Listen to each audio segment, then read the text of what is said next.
All right, so we're diving into Tesla's Optimus robot today. Really fascinating stuff. Yeah, you sent in some seriously interesting articles on it. Yeah. And it seems like you're really curious with the tech behind it, all the how, not just the headlines. Definitely. So today we're going deep, unpacking how Optimus actually works, Okay.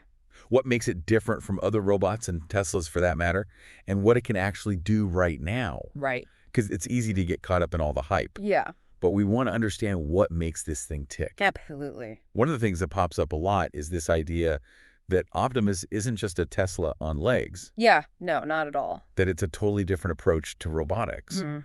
So where do we even begin with that? I think a good starting point is that end-to-end neural network phrase you see everywhere. Okay, yeah, that's thrown around a lot. What does that even mean? Exactly. It sounds very like sci-fi. Right. It essentially means we're talking about a robot brain that learns through experience. Not through, being programmed with instructions for every little movement. Ah, so not like traditional robots. Not quite. It's more like a human brain in that sense. It takes in information for Optimus. It's mainly visual data from its cameras and uses that to figure out how to interact with the world around it. So instead of saying like, move arm forward, it's more like, go grab that thing. Yeah, And Optimus figures out the arm stuff on its own. precisely. Wow. And because it learns this way, it can adapt to new situations, new environments much more easily than a traditionally programmed robot. That makes sense, but we're talking about 28 joints just in its body, plus something like 11 in each hand. It's a lot. That's more than humans have. How does it even begin to process all that information, all those moving parts? That's where things get really, really cool. Optimus actually uses its cameras to, in a way, see itself as it moves. Wait, what? It's constantly comparing the visual data it's getting to the movements that it's making, and then it adjusts accordingly. Hold on, so it's learning by watching itself? Essentially, yes. That's incredible. Is that what they're talking about with self-calibration? Exactly. And this isn't just a cool trick, this real-time learning. It's a huge advantage in environments that are unpredictable. Let's say a factory, Yeah. where a robot might have to adjust to a new task, or something changes on the assembly line.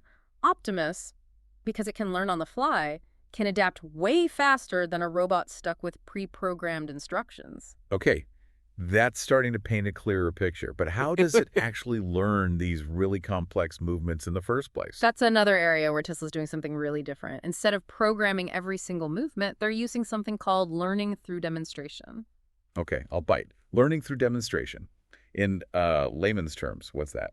Think about how a little kid learns to, stack blocks. Okay. They watch someone else do it, then they try themselves. They get better over time through practice. Right. Learning through demonstration is basically that, but with robots. Optimus can learn by watching us, by watching humans do the task.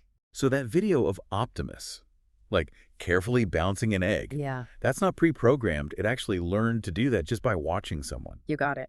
And this ability to learn through observation, it opens up so many possibilities. It means Optimus isn't limited to just a set list of tasks. It can theoretically learn anything we can show it how to do.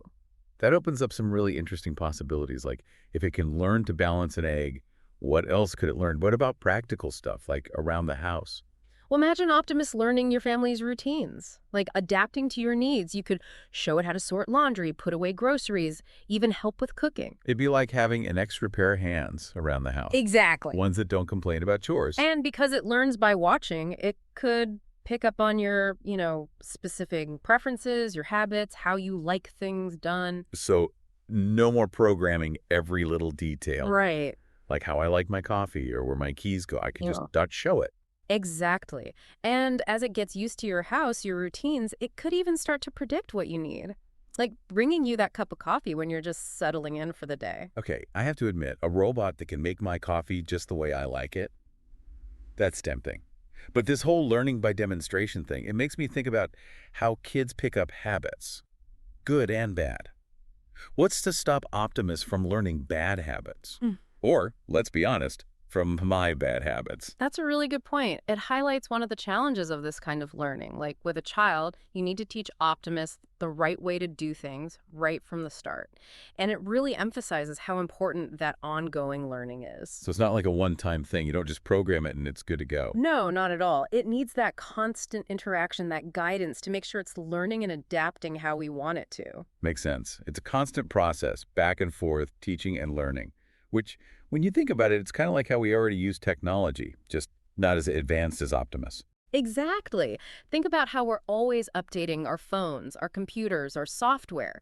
Optimus just takes that idea of constant learning to a whole other level. We've talked about Optimus learning, but what about its physical abilities? How does it compare to other robots, like the ones from Boston Dynamics, the ones doing backflips and parkour and all that? Well, Optimus is still early in development. While it's made amazing progress, walking, picking things up, it's not quite ready for the robot Olympics just yet. So no backflipping Optimus anytime soon. Not yet. Robots like Atlas from Boston Dynamics, they're built for agility, for those dynamic movements, speed, power. Optimus is being designed for something else. Which is. Think more, precision, dexterity. That's what Optimus is being designed for. To Mm. interact with the world more like we do, focusing on those tasks that need, fine motor skills, adaptability. So less parkour, more dot making coffee. Exactly. And not just pouring you a cup. Imagine it actually, preparing it. Hmm. Scooping the beans, grinding them, maybe even like those latte art designs. Okay, now you're just making me want a robot barista.